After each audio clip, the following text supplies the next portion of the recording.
Hello बच्चों, नमस्ते। कैसे हैं आप सब लोग? उम्मीद है शानदार, जिंदाबाद, जबरदस्त होंगे। बच्चों, जब जब कोई वैकेंसी बड़ी आती है तो हम सबको एक उम्मीद होती है कि इसमें शायद मेरा सिलेक्शन हो जाएगा और इसमें हो जाएगा, तो हम हर उम्मीद से आते हैं और फिर हम कभी फाइनल मेरिट में रह जाते हैं, कभी कहीं रह जाते हैं। तो फिर वो उम्मीद टूटती है, फिर हमें एक नई उम्मीद दिखती है, हम फिर दोबारा फॉर्म भरते हैं, हम फिर से उठ खड़े होते हैं। पर ये कब तक चलता रहेगा? ये निश्चित है, और ये बहुत सारे बच्चों को हर बार निराश होना होगा, क्योंकि आपको मालूम है कि भाई 40-50 लाख फॉर्म की जहां बात हो, मान लेते हैं कि 40 लाख फॉर्म हो और वहां 32,000 को ही नौकरी मिलनी हो, चाहे कितनी भी ज्यादा वैकेंसीज हैं ये, पर 40 लाख में से मिलेगी तो 32,000 को ही। बाकी 39,68,000 को तो फिर से निराश लौटना होगा। अब बात यह है कि उन 32,000 में मैं अपना नंबर कैसे डाल पाऊं, इस चीज की हमारी कंपटीशन, इसी को कंपटीशन कहते हैं। और जब भी ऐसी वैकेंसीज आई हैं, मैं हर बार एक निष्पक्ष रूप से एक वीडियो लेकर के आता हूं कि जिसमें मैं आपको बता पाऊं कि किसकी तैयारी आपको किस तरह से करनी चाहिए, क्या स्ट्रेटजी होनी चाहिए। ये मैं कर रहा हूं 2018 की भर्ती, जब 41,520, 49,568, उससे लगातार बच्चों को गाइड करते हुए आया हूं। और बहुत सारे बच्चे आज आप देखेंगे यूपी पुलिस में जो नौकरी कर रहे हैं, शायद ही कोई आपको बच्चा मिले कि जिसने यहाँ की गाइडेंस का फायदा ना लिया हो और इन भर्तियों में वो नौकरी कर रहा हो।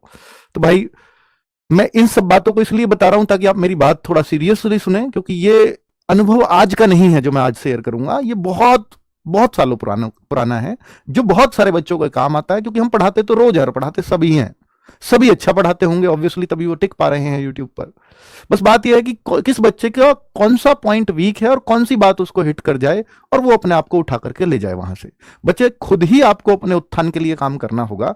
हम आपको गाइड करेंगे, आपके जैसे 40 लाख बच्चों को गाइड करेंगे, लेकिन ये गाइडेंस आपके काम आए, इस पर सिर्फ आपको काम करना होगा। क्योंकि हम आपको पर्सनली आकर के नहीं बता सकते कि आपकी ये कमी है ना। आप उस कमी को हमारी बातों से निकालिए कि हाँ, ये मेरी वाली कमी है। बहुत पता है इस समस्याएं कहाँ हैं। हम जैसे यहाँ पर बहुत सारे लोग नौकरी भी कर रहे हैं या स्टूडेंट फेज में आप लोग हैं, तो मैं पूरा अनुभव आपको बता रहा हूं कि हर किसी को ये एक्सेप्टेंस में दिक्कत है, चाहे वो नौकरी फेज में हो चाहे वो तैयारी फेज में हो, कि मेरी गलती, मैं मान लूं अपनी गलती, ये मेरी गलती है भी या नहीं।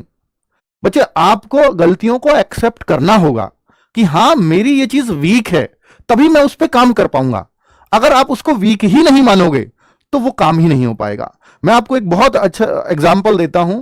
जब बच्चे ऑफलाइन में कोचिंग जाते थे मेरे पास, मैंने भी 2009 से और करीब 2020-21 तक ऑफलाइन पढ़ाया है, कोरोना की व्यवस्था, तो वहां पर मैं देख पाता था कि बहुत सारे बच्चे जो नए आते हैं, नए चेहरे कोचिंग सेंटर्स में जाते हैं, उनमें से अधिकतर को तो यही समझ में नहीं आता कि मेरी समझ भी आ रहा है या नहीं आ रहा है। अब वो कई बार तो ऐसा किसी से भी पढ़ते रहते हैं, और जब वो पढ़ते रहते हैं तो उनको पता ही नहीं है कि मैं यहां पढ़ रहा हूं। भाई, वो मानता है ना कि मैंने इनसे पढ़ रहा हूं, सभी ऐसा पढ़ाते होंगे, तो उनको यही समझ नहीं आता कि मुझे समझ भी आ रहा है या नहीं। तो फिर सिलेक्शन कैसे होगा? आप ऐसे 33% ला सकते हो, पर सिलेक्शन के लिए तो भाई 75-80% की फाइट है अब। और 80% मार्क्स ला पाना एक अपने आप में चैलेंज है। और जो कट ऑफ आप ये मानते हैं कि पिछली बार बड़ी हाई कट ऑफ गई और ये गई वो गई, तो भाई हाई जाएगी, इस बार और हाई जाएगी। एक तो वैकेंसीज कम और नेगेटिव मार्किंग हट जाने से कट ऑफ में काफी अंतर आने वाला है। और पेपर में चाहे एसएससी की बात करूं, चाहे मैं किसी भी स्टेट एग्जाम की बात कर लूं, अभी यूपीएसआई से आपको बहुत कुछ आइडिया हो जाएगा, होमगार्ड के पेपर से बहुत कुछ आइडिया हो जाएगा। तो मेरे भाई, पेपर अब मुश्किल नहीं बन रहे हैं। 2021 वाला भी अगर यूपीएसआई का पेपर उठाओगे या फिर उसके बाद कांस्टेबल 60,000 वाला उठाओगे, तो पेपर में मजा नहीं आ रहा है। जैसे पहले अनएक्सपेक्टेड पेपर बनते थे तो कट ऑफ लेवल में आ जाती थी। पेपर बहुत साफ सुथरा हुआ, 60,000 वैकेंसी का कोई दाग नहीं लगा सकता, लेकिन कट ऑफ फिर भी कितनी हाई गई है, तो उसका सबसे बड़ा कारण था कि पेपर बहुत आसान आ रहे हैं। तो इसलिए अब आपको प्रैक्टिस इस बात की करनी है कि मैं आसान पेपर में ज्यादा अच्छा स्कोर कर पाऊं, बल्कि हार्ड पेपर में अपने आप को बहुत ज्यादा तैयार करने की आवश्यकता नहीं है। आसान पेपर में मैक्सिमम स्कोर तक पहुंच पाऊं, इस चीज की तैयारी होनी चाहिए और उस पर ही आधारित मौक होनी चाहिए। जब से नेगेटिव मार्किंग हटाया तो फिर तो लग रहा है ना कि पेपर के जो लेवल है उसको हमेशा आसान किया जा रहा है और उसी की तरफ जा रहे हैं लोग। तो हमें फिर अच्छे स्कोर 80-90% स्कोर की तरफ जाना चाहिए। फिर कोई भी स्कोर सेफ है ही नहीं, ये आपको मानना होगा, है ना। तो आज मैं उसी बारे में आपको गाइड करने आया हूं कि कैसे आप अपना एक बेहतरीन स्कोर सिक्योर कर सकते हैं और वो कैसे किया जा सकता है, वो भी सब बताऊंगा मैं आपको। तो मेरे